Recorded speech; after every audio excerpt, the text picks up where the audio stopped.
জনিয়া বিধানসভা সমষ্টিৰ কলগাছিয়া পাট বজাৰত আজি বিজেপিৰ প্ৰাৰ্থী শ্বহীদুল ইছলামৰ এখনি নিৰ্বাচনী প্ৰচাৰ সভা অনুষ্ঠিত হৈ যায়। প্ৰধানমন্ত্ৰী নৰেন্দ্ৰ মোদীৰ নেতৃত্বাধীন বিজেপি চৰকাৰৰ দিনত এটাও গোষ্ঠী সংঘৰ্ষ হোৱা নাই আৰু সবকা সাথ সবকা বিকাশ আৰু সবকা বিশ্বাসৰ সৈতে কাম কৰি আছে। তাৰ বিপৰীতে কংগ্ৰেছৰ কাৰ্যালয়ত বহুবাৰ বিভিন্ন ঠাইত গোষ্ঠী সংঘৰ্ষ হোৱাৰ উদাহৰণ আছে। কংগ্ৰেছৰ দিনত বিদেশীৰ নামত মানুহক ডিটেনশ্যন কেম্পত বন্দী কৰি ৰাখিছে।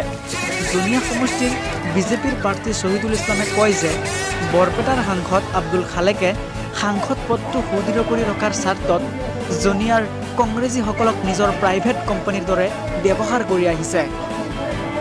তদ্ৰুপ বিধায়ক ডক্টৰ হাফিজ ৰফিকুল ইছলামেও নিজৰ বিধায়ক পদটো জীয়াই ৰখাৰ স্বাৰ্থত AIUDFক প্ৰাইভেট কোম্পানীৰ দৰে চলাই আহিছে। কিন্তু বিধায়ক আৰু সাংসদ দুগৰাকীৰ সকলো পৰিকল্পনাই ওপৰাই বিজেপিক ভোট দি জয়ী কৰিব বুলি শ্বহীদুল ইছলামে দাবী কৰিছে। শ্বহীদুল ইছলামে জনিয়াৰ বিধায়ক ডক্টৰ হাফিজ ৰফিকুল ইছলামক এগৰাকী অকামিলা বিধায়কৰ লগত তুলনা কৰে।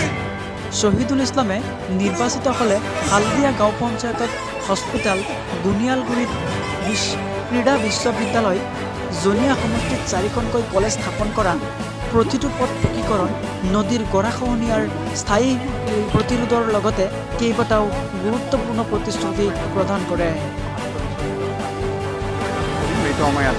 যোৱাকালিৰ যিটো ৰাতি 12টালৈকে আমাৰ কাৰ্যকৰ্তা ৰিপোৰ্ট তেনেকুৱাকৈ আমি পাইছোঁ 40খনে পাম বুলি ধৰি লওক। কংগ্ৰেছৰ গেৰাণ্টি ভাৰতবৰ্ষ অসমৰ মানুহ জানে। সাম্প্ৰদায়িক সংঘৰ্ষ তাৰ এটা গেৰাণ্টি তেওঁলোকে আনিব, দুৰ্নীতিৰ এটা গেৰাণ্টি তেওঁলোকে আনিব, স্বজন পোষণৰ ৰাজনীতি, বংশভাৱৰ ৰাজনীতি তেওঁলোকে আনিব। আৰু দুটা গেৰাণ্টি তেওঁলোকে খোলাখুলিকৈ দিয়া নাই। যিসকলে মানে বিজেপি চৰকাৰে আহি সংখ্যালঘুৰ শিক্ষাৰ ক্ষেত্ৰত যি এটা পদক্ষেপ লৈছে এইটো বন্ধ কৰাৰ গেৰাণ্টি তেওঁলোকে দিব। আৰু সংখ্যালঘু জনগোষ্ঠী যাতে ভালকৈ মাত মাতিব নোৱাৰে, অত্যাচাৰিত হয়, তাৰ গেৰাণ্টিও আমি পাম। এই গেৰাণ্টিকেইটা তেওঁলোকৰ আগৰে পৰা আছে আৰু নতুনকৈ তেওঁলোকে দিব লগা একো নাই। আমি বিগত স্বাধীনতাৰ পাছৰ পৰা এই কংগ্ৰেছ পাৰ্টি আমি চাই আছোঁ।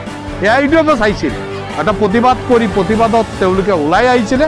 এতিয়া ক্ষমতাৰ কাৰণে AIUDF বিলীন হ'ব বুলি ভাবি কংগ্ৰেছৰ লগত হাত মিলাইছে।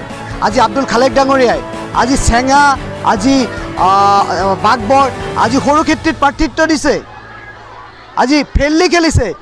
জনিয়াত তেওঁলোকৰ গোটেই জিলা পৰিষদ তেওঁলোকৰ, গোটেই পঞ্চায়ত তেওঁলোকৰ। সংগঠন আজি AIUDFতকৈ শক্তিশালী সংগঠন আছিলে কংগ্ৰেছ দলৰ, কিন্তু ইয়াতে দিয়া নাই কিয়? যে ইয়াতে নিজে MP হ'ব লাগে কাৰণে, হাফিজ ৰফিকুল ইছলামক MLA বনাব লাগে কাৰণে তেওঁলোকে তেওঁলোকৰ দুটা প্ৰাইভেট কোম্পানী জীয়াই ৰখাৰ স্বাৰ্থত ইয়াতে কোনো বহুত যোগ্য বিধায়কৰ প্ৰাৰ্থিত্ব কংগ্ৰেছ দলত আছিলে, AIUDFত আছিলে। এই দুজন মানুহে প্ৰাইভেট কোম্পানী হিচাপে খুলি লৈছে। ইয়াত যুৱকৰ কোনো স্থান নাই, নতুনৰ কোনো স্থান নাই।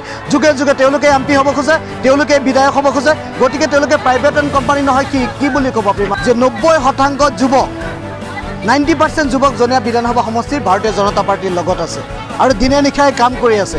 আজি AIUDFৰ লগত যুৱক নাই আৰু কংগ্ৰেছ দলৰ লগত যুৱক যিখিনি আছিলে তেওঁলোকে বহি গৈছে, নতুবা ভাৰতীয় জনতা পাৰ্টীক সহায় কৰিব। তেওঁলোকে ডাইৰেক্টলি কৈছে যে আমি UDFক ভোট নিদিওঁ, প্ৰয়োজনত আমি BJPক ভোট দিম। গতিকে যুৱকসকল আমাৰ লগত 90% জড়িত হৈ আছে। ভাৰতীয় জনতা পাৰ্টী কেতিয়াও তেনেকুৱা ধৰণৰ ৰাজনীতি আজিলৈকে কৰি অহা নাই। যিখিনি দেখা পাইছে যে আপোনালোকে আমি যিখিনি কৰিছোঁ, আমি ইয়াতে মানুহ হাজাৰ হাজাৰ গোটাব পাৰিলোঁ হয়। আমি যদি তেনেকুৱা তেওঁলোকৰ নিচিনা কৰি লয়, আমাৰ ইয়াত যিখিনি আহিছে গোটেইখিনি ভোটাৰ আহিছে, ভোট দিব আমাক। আৰু আমি কাকো কেতিয়াও কোনো প্ৰলোভন দিয়া নাই। আপোনালোকে দেখিছে যে আমি কেতিয়াও কোনো প্ৰলোভন দি নানো কাকো। আমি কোনো ধৰণৰ যে আমি আমাৰ মিটিঙত আহিলে অমুক দিম তমুক দিম এইবিলাক আমাৰ নাই। আপোনালোকে সুধিব পাৰে, অপেন সুধিব পাৰে, যে কোনোবা এজনে যদি ক'ব পাৰে তেতিয়াহ'লে আপোনালোকে ক'ব পাৰিব। আমি বেলেগৰ নিচিনা শিকায়ো অনা নাই। আপোনালোকে আই মাতৃসকলক সুধিব পাৰিব যে আমি কিবা দিম বুলি মিটিঙত লৈ আহিছোঁ নেকি বা কিবা পাব বুলি কৈ আহিছোঁ নেকি। এইসকল ভাৰতীয় জনতা পাৰ্টীক ভোট দিব, কিয়নো AIUDFৰ বিধায়কে একো উন্নয়ন কৰিব পৰা নাই, ইয়াত একো উন্নয়ন হোৱা নাই। সেইকাৰণে তেওঁলোকে আই মাতৃসকলে নিজে নিজে ইয়াত মিটিঙলৈকে আহিছে।